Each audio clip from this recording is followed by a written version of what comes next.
All right. So let's make another particle fluid sim, or fluid surface. God, let's please not do another particle fluid sim right now. There, particle fluid surface. Now before we hook it up, don't hook it up yet. There's a few things we should set up first. One, particle separation and voxel scale. Voxel scale could say the same actually. Particle separation is the first thing we need. So we know where that is. And if you haven't already, turn this off. Click this so it has the circle with the line through it. That means don't automatically simulate. So like right now I'm on frame 61, for example. I don't want it to just suddenly simulate to frame 61. Anyway, so particle separation's here. So copy that parameter. We'll click back a couple times to come here. And then paste other absolute references. So now we have it. That's going to be important when generating the surface, is knowing how big essentially the particles are. Another thing we want to do is, as I've said, we're going to want to recreate all of this area down here from our surface. Because we're using a tank kind of setup, meaning it's in a cube essentially, we can get an even cleaner look by, say, use this bounding box. Now if you turn this on by default, when this is hooked up here, it's going to try to make a tank 50 by 50 by 50, which is going to make too many polygons. Ours is only 3 by 1.2 by 3. And we know that because that is also stored on here. Under our volume limits, we literally said how big it is. So we'll need to copy this parameter, that's how big it is, and literally paste it in the corresponding area here, how big it is. And we'll also want the center, copy that, forward that time, and then paste absolute references. Great. So if we hook it up now, we'll get a good rough first pass at our sim, or at our polygons. As you can see, not bad. Takes a little while to do because this is a lot of polygons. If I go into smooth wire shaded, look at how many there are. Quite a few. Obviously you'll need a lot to capture, you know, detail like this. There's a lot of points in here that all represent a tiny little part of it. So there's really no getting around the fact that the higher res the scaling is hard, because the more particles we put, the longer that takes, the more memory it takes, and then the longer it even takes to do this. As you can see right here, it's taking a few seconds, 4 seconds on my computer here. Nope, more than that maybe. No, yeah, that's just 2 frames. But, you know, if this goes down by, if we reduce the particle separation by half on the sim, that will be twice as many on each axis, which, as you might remember from volumes, is going to be 8 times, 2 times 2 times 2, 8 times as much memory, CPU power, and maybe 4 times as much here, because we're only really getting like a surface. But anyway, so okay, so there's the surface of it. We can click close boundaries to fill in the sides in a very cheap way, which is nice, because what this wants to do, if let's say we bring in our particles and compressed fluid surface, this surface here is kind of this bubble looking thing. It's round, and that wouldn't surface very nicely. So we don't want that. So good. So we've got our closed boundaries, so it's nice and flat here. I'm gonna turn the wireframe back off again. And there's one more thing we can do to make this look a little nicer. See how long that takes? Yeah. You could cache the result of this too if you wanted. Just put another file cache down after it.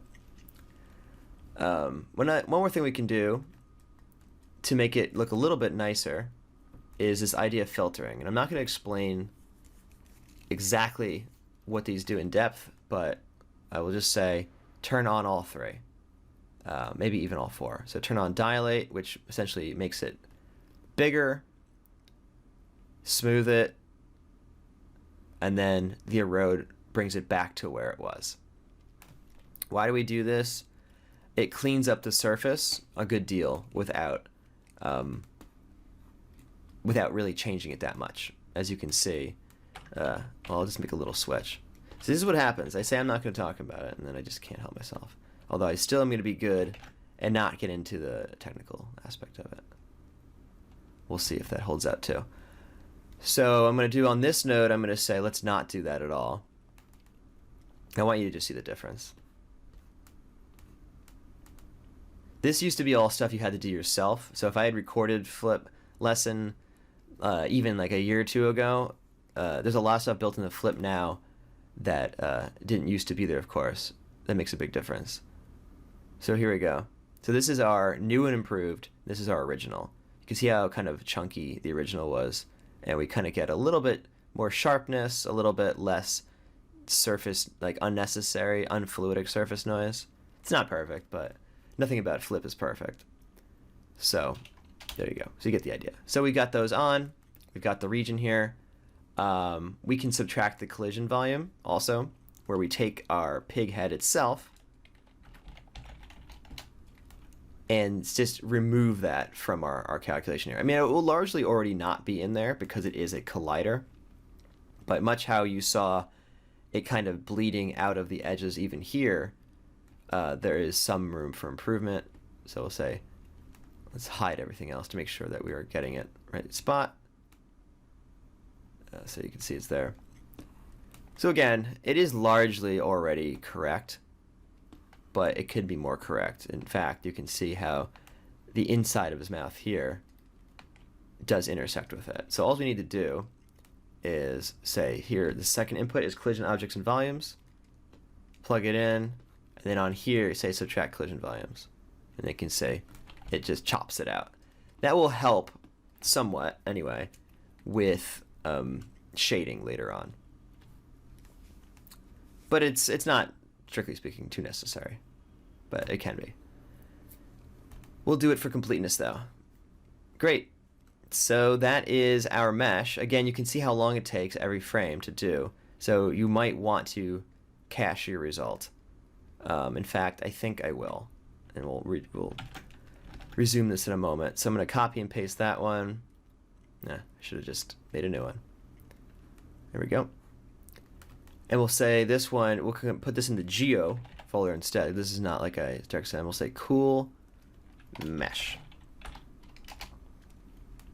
Great. So I'm going to cache this, and then we'll resume in a moment.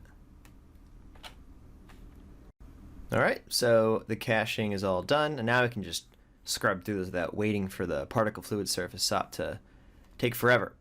So, and again, it's actually much faster than it used to be because it uses those convert VDBs that you saw at the beginning of the lesson under the hood. So it's all VDB based, much faster than it used to be.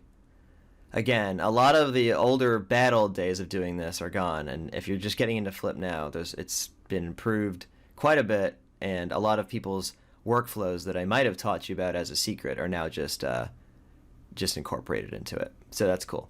Anyway, here is our result. Looks pretty rad. The one thing we don't have here is the shading. You know, water obviously is, you know, semi-transparent or mostly transparent, really. It might have particulate inside of it also, but largely transparent. So yeah, so we need that to really capture the final feel of it. Right now it's just thick paint because you can't see into it. Pretty cool though. Let that run a few more times. Yeah, pretty rad. Hard to imagine that this is each one of these, every single frame you see here is a completely different, unique mesh, as opposed to one mesh that is like deformed over many frames, the way you would animate a character. That's kind of cool. All right, get out of here. So, put a null down. That's our result. Let me make sure we have our V for velocity. We're going to need that later. Awesome.